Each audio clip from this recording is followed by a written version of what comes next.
អ្នកត្រូវតែមានសំណាងពីសមត្ថភាពរបស់អ្នកឆ្នោតគឺសម្រាប់មនុស្សភ្លើវាគឺជាវិធីដែលឆ្លាតវៃសម្រាប់អ្នកនយោបាយរដ្ឋដើម្បីយកលុយចេញពីហោប៉ៅសមាជិកសភារបស់ពួកគេដោយមិនចាំបាច់បន្ថែមពន្ធថ្មីនៅពេលដែលអ្នកលេងឆ្នោតវាប្រៀបដូចជាការផ្ដល់លុយឲ្យទៅរដ្ឋាភិបាលរបស់អ្នកអីចឹងអូបាទអ្នកអាចទិញឆ្នោតពីអ្នកតំណាងរដ្ឋរបស់អ្នកបានយ៉ាងហោចណាស់អ្នកក៏អាចទទួលបាននៅលិខិតថ្លែងអំណរគុណមួយដែរមនុស្សភាគច្រើនដឹងថាវាមិនអាចឈ្នះឆ្នោតក៏ដោយប៉ុន្តែពួកគេនៅតែព្យាយាមលេងវាជាការពិតណាស់ការលេងឆ្នោតមិនត្រឹមតែធ្វើឲ្យប៉ះពាល់ទៅដល់សេដ្ឋកិច្ចគ្រួសារប៉ុណ្ណោះទេ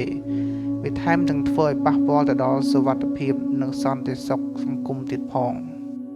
ដូចជាវាធ្វើឲ្យមានអំពើហិង្សានៅក្នុងគ្រួសារនិងមានចោរលួចចោរប្លន់ថែមទៀតផងដែរហើយដូច្នេះអ្វីដែលអ្នកគួរតែដឹងអ្នកមានពី6ទៅ45ដងដែលអាចនឹងស្លាប់ដោយសារតែរន្ទះបាញ់ជាងអ្នកដែលនឹងឈ្នះឆ្នោតអ្នកមានពី18ទៅ120ដងដែលអាចនឹងស្លាប់ដោយសារតែបាក់តេរីស៊ីសាច់ជាងដែលអ្នកឈ្នះឆ្នោតអ្នកនឹងមានពី180ដងទៅ1200ដងដែលអ្នកអាចនឹងស្លាប់ដោយសារតែពុះចឹកឬឃ្មុំតិច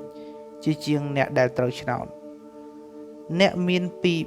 30000ទៅ200,000% ដែលអាចនឹងស្លាប់ដោយសារតែមានទោសប្រហារជីវិត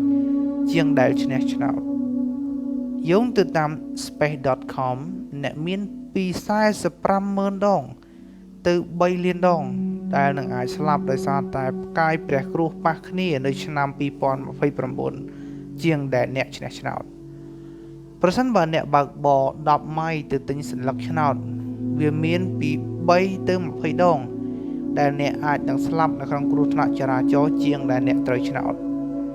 ដោយដែលអ្នកបានដឹងហើយខ្ញុំមិនដែលទិញសញ្ញាឆ្នោតនៅក្នុងជីវិតរបស់ខ្ញុំទេខ្ញុំមិនជឿទៅលើភាពដែលបានដោយពឹងទៅលើសំណាងនោះឡើយតើហេតុអ្វីបានជាមនុស្សខ្ជិលនិងមនុស្សល្ងង់ចូលចិត្តលេងឆ្នោតម្ល៉េះ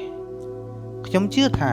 អ្នកក្រអាចធ្លាប់អានអំពីប្រវត្តិរបស់សេដ្ឋីដែលបានងើបពីភាពក្រីក្រទៅរកភាពមានបានប៉ុន្តែពួកគេនៅតែនិយាយប្រាប់ខ្លួនឯងថាវិធីមួយគត់ដែលខ្ញុំនឹងមានបានគឺដោយការឈ្នះឆ្នោតសំខាន់បំផុតនោះគឺមនុស្សដែលគិតបែបនេះរមែងជាមនុស្សដែលខ្ជិលឬក៏ជាមនុស្សល្ងង់ឬក៏ជាមនុស្សប្រភេទទាំងពីរនេះតែម្ដង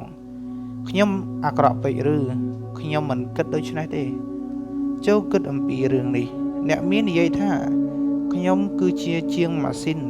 ដ៏អត់លុយបំផុតដែលអាចនឹងជំពាក់បំណុលគេ$10,000ប៉ុន្តែបន្ទាប់មកខ្ញុំក៏បានទៅរៀននៅឯសិក្ខាសាលាមួយនិងបានរៀនអំពីរបៀបចាប់ផ្ដើមធ្វើធុរកិច្ចនៅលើអ៊ីនធឺណិត5ឆ្នាំក្រោយមកខ្ញុំគឺជាសេដ្ឋីម្នាក់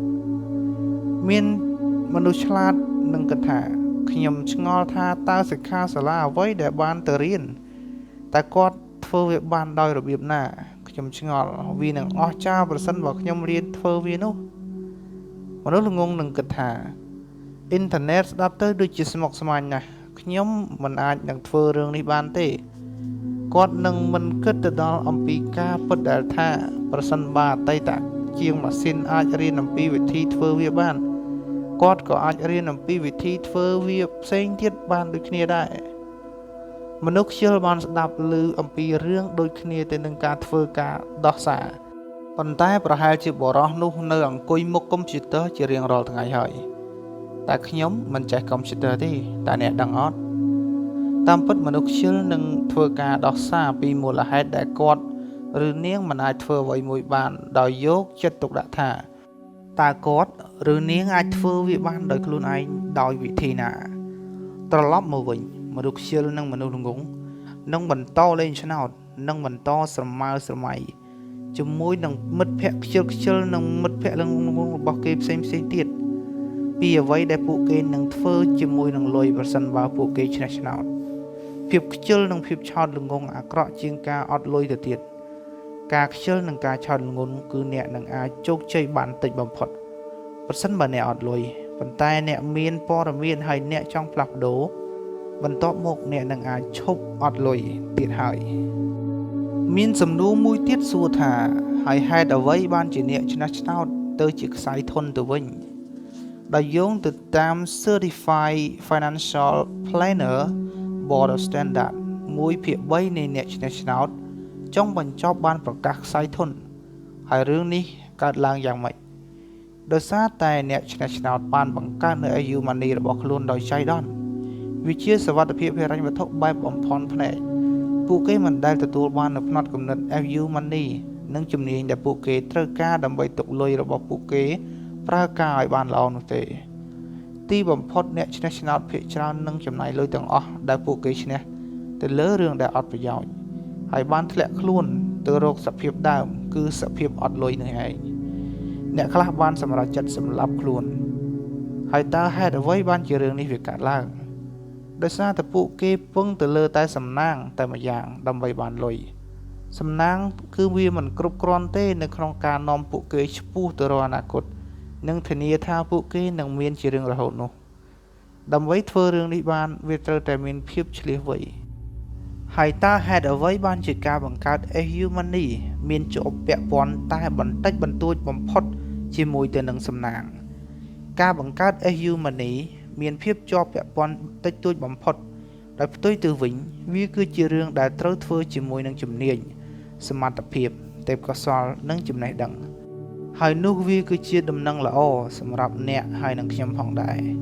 តាមពិតប្រសិនបើអ្នកមានភាពមានបានកើតឡើងនៅពេលណាហើយមនុស្សដែលមានសំណាងអីចឹងយើងនឹងត្រូវហិនហោចគ្រប់គ្នាអស់ហើយសៀវភៅដែលអ្នកកំពុងតែអាននេះក៏នឹងគ្មានប្រយោជន៍នោះដែរបើអ្នកចង់បង្កើតនៅ EU Money អ្នកត្រូវបង្កើតនៅជំនាញរកលុយថ្មីនិងជំនាញធុរកិច្ចរបស់អ្នកត្រូវប្រកាសថារាល់ថ្ងៃគឺជាថ្ងៃនៃការបង្កើតជំនាញរកលុយថ្មីនិងជំនាញធុរកិច្ចរបស់អ្នកនេះគឺជាមូលហេតុដែលការវិនិយោគទៅលើខ្លួនឯងជាការសម្រេចចិត្តដ៏ឆ្លៀសវៃបំផុតដែលអ្នកអាចធ្វើបានអ្នកជាមនុស្សម្នាក់គត់ដែលអាចគ្រប់គ្រងទៅលើខ្លួនអ្នកនៅពេលដែលអ្នកធ្វើការសម្រេចចិត្តថាអ្នកនឹងរៀនអំពីវិធីបង្កើតនៅ EU Money របស់ខ្លួនឯងហើយអ្នកនឹងអនុវត្តនៅអ្វីដែលអ្នកបានរៀនហើយនោះនឹងគ្មានដែនកំណត់ចំពោះអ្វីដែលអ្នកអាចសម្រេចបាននោះឡើយវាមិនដែលកើតឡើងចំពោះមនុស្សដោយងាយនោះទេពួកគេមិនមែនធ្វើខ្លួននៅស្ងៀមហើយចាំមើលអ្នកដទៃសាងភាពមានបានតែបែរជាមិនដែលសួរខ្លួនឯងថាតើខ្ញុំអាចរៀនអំពីវិធីនោះឬធ្វើអំពីរឿងនោះបានយ៉ាងដូចម្តេចនោះទេប្រសិនបើអ្នកដកហូតលុយរបស់ខ្ញុំទាំងអស់ហើយខ្ញុំនឹងរកវាបានទាំងអស់មកវិញខ្ញុំធានា 100% ប្រសិនបើខ្ញុំបាត់បង់គ្រប់យ៉ាងនៅថ្ងៃស្អែកខ្ញុំដឹងថាខ្ញុំអាចរកវាបានត្រឡប់មកវិញតើខ្ញុំហ៊ានធានាដែរអត់ទេដោយសារតែរឿងនេះវាបានកើតឡើងចំពោះខ្ញុំ2ដងរួចមកហើយខ្ញុំបានបាត់បង់ហិរញ្ញវត្ថុ2ដងនៅក្នុងជីវិតរបស់ខ្ញុំនៅពេលដែលខ្ញុំបានខ្សែធននោះមិត្តភ័ក្តិនិងគ្រួសារមិនបានជួយខ្ញុំនោះទេប៉ុន្តែខ្ញុំអាចងើបឡើងវិញបានខ្ញុំបានរៀនសូត្រអំពីកំហុសខ្លួនឯងខ្ញុំចាប់ផ្ដើមទទួលបាននូវភាពជោគជ័យនិងចាប់ផ្ដើមយល់ច្បាស់ដោយខ្លួនឯងខ្ញុំបានរកលុយរបស់ខ្ញុំដោយបានរៀបចំទុកជាមុនខ្ញុំមិនបានរកលុយរបស់ខ្ញុំដោយចៃដន្យនោះទេនៅពេលដែលអ្នកទទួលបាននូវចំណេះដឹងអំពីវិធីនៃការរកលុយអ្នកមិនដែលបាត់បង់វាទេឥ